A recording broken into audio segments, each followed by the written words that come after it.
This video provides suggestions for regaining independence in cooking. When your oxygen level is below 90, often a caregiver is preparing and cooking meals for you, so it is important that the caregiver should follow these tips to prevent fatigue.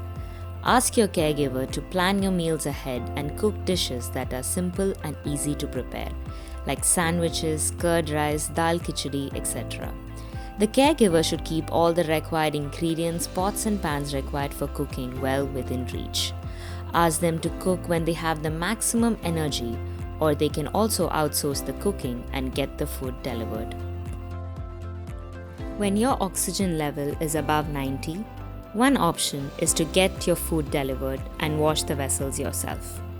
Sit on a chair and check your oxygen level before you start eating. After eating, sit on a chair in front of the wash basin and wash your vessels.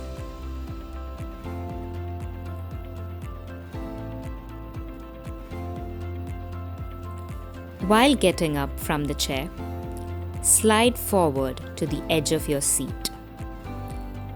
With your feet flat on the floor, lean forward and push yourself up with palms on the seat of the chair.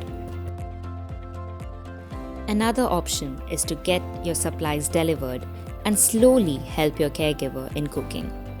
Before you start any activity, always remember to check your oxygen levels first.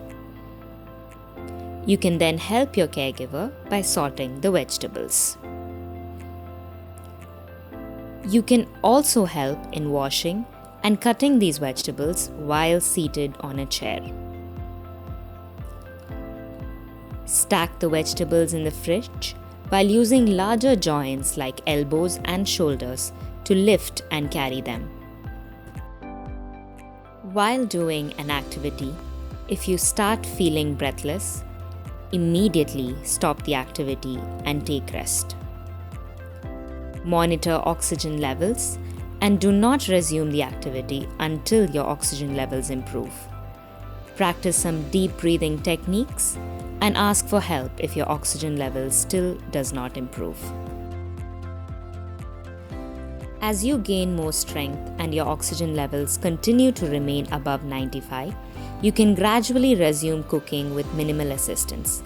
In an L or U-shaped kitchen, the fridge, chopping area, stove, and sink are arranged in an L or U shape, which allows you to simply slide the cut vegetables from the chopping area to the stove.